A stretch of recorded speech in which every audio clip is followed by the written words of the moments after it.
പതിറ്റാണ്ടായി വടക്കാഞ്ചേരിയുടെ കന്നഡ വ്യാപാര രംഗത്ത് വിശ്വസ്ത സേവന പാരമ്പര്യമുള്ള ജോൺസൺ കന്നഡ വ്യാപാരം ഇപ്പോൾ ആധുനിക രീതിയിൽ നവീകരിച്ച ഷോറൂമിൽ തിങ്കൾ വെള്ളി ദിവസങ്ങളിൽ രാവിലെ 10 മണി മുതൽ ഉച്ചയ്ക്ക് 1 മണി വരെ കണ്ണ് ഡോക്ടറുടെ പരിശോധന, ഡ്രൈവിംഗ് ലൈസൻസിനായുള്ള സർട്ടിഫിക്കറ്റുകൾ, വിദ്യാർത്ഥികൾക്ക് ആവശ്യമായ ആന്റി ഗ്ലെയർ ബ്ലൂ കട്ട് ലെൻസുകൾ കുറഞ്ഞ വിലയിൽ, ദിവസവും രാവിലെ 9 മണി മുതൽ രാത്രി 8 മണി വരെ ക്വാളിഫൈഡ് ഓപ്റ്റോമെട്രിസ്റ്റിന്റെ സേവനം, എല്ലാവിധ ബ്രാൻഡഡ് ഫ്രെയിമുകൾ, ലെൻസുകൾ എന്നിവ കുറഞ്ഞ നിരക്കിൽ.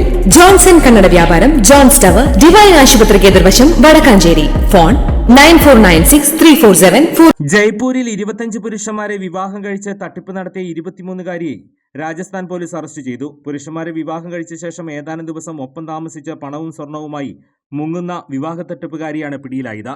7 മാസത്തിനുള്ളിൽ വിവിധ സംസ്ഥാനങ്ങളിലായി 25 വ്യത്യസ്ത പുരുഷന്മാരെ വിവാഹം കഴിച്ചു.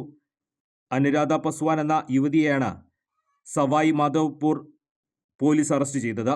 വിവാഹ റാക്കറ്റിന്റെ ഭാഗമായിരുന്ന യുവതി വിവാഹം വൈകിയ യുവാക്കളെ ലക്ഷ്യം വയ്ക്കുകയും വിവാഹം കഴിഞ്ഞ ഉടനെ അവരുടെ വിലപിടിപ്പുള്ള വസ്തുക്കളുമായി മുങ്ങുകയായിരുന്നുവെന്ന് പോലീസ് പറഞ്ഞു.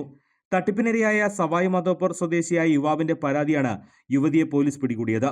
ഉത്തർപ്രദേശിലെ മഹാരാജ്ഗയിലെ ഒരു ആശുപത്രിയിൽ മുമ്പ് ജോലി ചെയ്തിരുന്ന അനുരാധ കുടുംബതർക്കത്തെ തുടർന്ന് ഭർത്താവിൻ്റെ നിന്ന് വേർപിരിഞ്ഞ് ഭോപ്പാലിലേക്ക് താമസം മാറ്റി.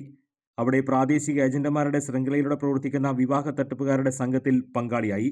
വരനായി വേഷം മാറി പോലീസ് ഒരു രഹസ്യ കോൺസ്റ്റബിളിനെ അയച്ചതോടെയാണ് അനുരാധയുടെ അറസ്റ്റ് സാധ്യമായത്. വിവാഹം നടത്തിക്കഴിഞ്ഞാൽ വധു ആഴ്ചകൾക്കുള്ളിൽ ഒളിച്ചോടും. തട്ടിപ്പ് സംഘത്തിലെ റോഷ്നി റിംഗ്പൂർ, ഗോലു മത്ബൂർ സിംഗ് യാദവ്, അർജുൻ എന്നിവരുൾപ്പെട്ട നിരവധി പ്രതികളെ പോലീസ് തിരിച്ചറിഞ്ഞിട്ടുണ്ട്. കൂടുതൽ വാർത്തകൾക്ക് ഞങ്ങളുടെ ചാനൽ സബ്സ്ക്രൈബ് ചെയ്യുക. ഫേസ്ബുക്ക് ഫോളോ അപ്പ് ചെയ്യുക. വാർത്തകൾ വേഗത്തിലറിയാൻ എനി ടൈം ന്യൂസ്.